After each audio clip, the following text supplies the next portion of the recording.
दशम स्कंद के उत्तरार्ध में आपको लेकर के चलते हैं। कंस की दो पत्नियां थी, अस्ति और प्राप्ति। अस्ति और प्राप्ति दोनों कंस के मरने के बाद में अपने पिता जरासंध के पास में पहुंची, रोने लगी। जरासंध ने कहा क्या बात हुई? इन दोनों ने रो करके सुनाया कि हमारे पति को कृष्ण और बलराम ने मार डाला। अपने जमाने का जरासंध बहुत बड़ा वीर था, बलवान था, किसी से पराजित नहीं हो सकता। बहुत विशाल सेना तैयार की और सेना तैयार करके द्वारिका पर आक्रमण किया। भगवान युद्ध करने के लिए तैयार हो गए, बलराम और कृष्ण। थोड़ी बातचीत हुई, भगवान ने कहा बात करने से फायदा नहीं, रण क्षेत्र में अपने पौरुष को दिखाओ। युद्ध शुरू हुआ। बलराम जी और भगवान कृष्ण दोनों ने मिलकर के सारी सेना को समाप्त कर दिया। मैंने सुना है बलराम जी ने जरासंध को बंदी बना लिया, मारने जा रहे थे, भगवान ने रोक दिया, छोड़ दो। बलराम जी ने कहा बड़ी मुश्किल से पकड़ में आए, आप छुड़वा रहे हैं क्यों? कहा मेरी बात मानो, छोड़ दो। उसको मूड करके छोड़ दिया। बलराम जी ने पूछा आपने छुड़वाया क्यों? बड़ी मुश्किल से तो आया था।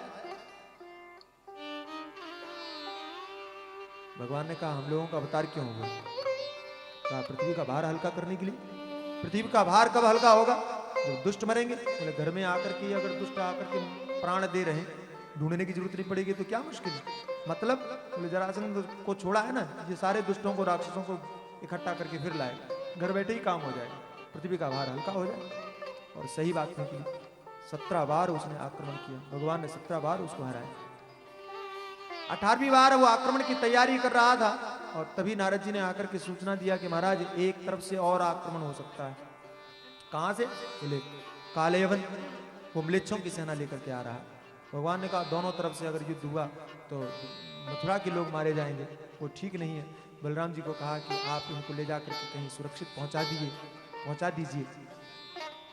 द्वारिका का निर्माण किया, भगवान के संकल्प से द्वारिका का निर्माण हुआ और समुद्र के अंदर में उसको बनाया गया। माया की शैया पर सुला करके बलराम जी ने मथुरा वासियों को, सारे यादवों को द्वारिका में पहुंचाया। और सुबह सुबह भगवान जब निकल करके बाहर आ रहे थे तभी कालेवन पहुंच गया। न जाने भगवान के मन में क्या आया, कालेवन का सामना नहीं किया और भगवान भाग खड़े हुए। बोलो रणछोड़ राय की जय। रण छोड़ दिया, कृष्णचंद्र भगवान की जय। कालेवन पीछे पीछे चलने लगा, दौड़ने लगा। महाराज कहां जाते हो? तुम्हारा बड़ा पराक्रम सुना है, नाम सुना है, युद्ध कीजिए, लड़ाई कीजिए। भगवान ने नहीं सुना, जवाब भी नहीं दिया, भागते रहे।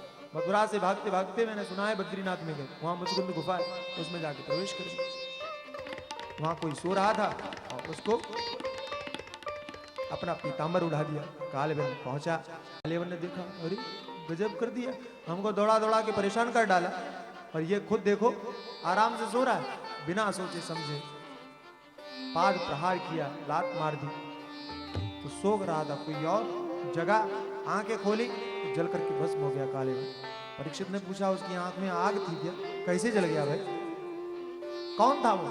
तो कहने लगे वो इक्ष्वाकु के पुत्र थे, इक्ष्वाकु वंशी महाराजा मांधाता के पुत्र थे मुचकुंद।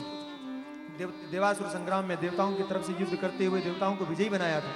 तो देवताओं से वरदान में पहले तो मुक्ति मांगी, देवताओं ने कहा ये हमारे बस की नहीं है, तो निद्रा मांगी। देवताओं ने कहा जो भी आपको जगाएगा उसको आप देखेंगे तो जल करके भस्म हो जाएगा।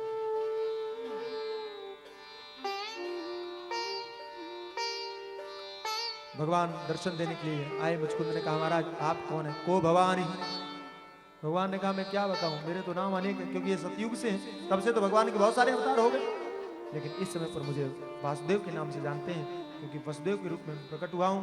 भगवान ने उनको भी याद दिलाया कि तुम कौन हो। वे बाहर निकले तो द्वापर में लोग छोटे छोटे उनको नजर आए।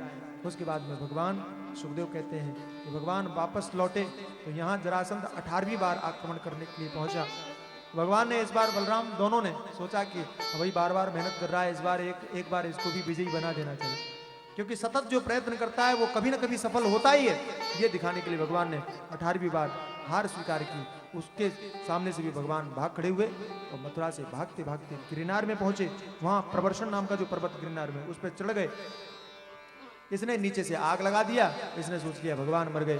भगवान ने आग लगा हुआ देखा, बलराम जी का हाथ पकड़ा, उस पर्वत से छलांग लगाई, सीधे द्वारका में। बोलो कृष्णचंद्र भगवान की जय।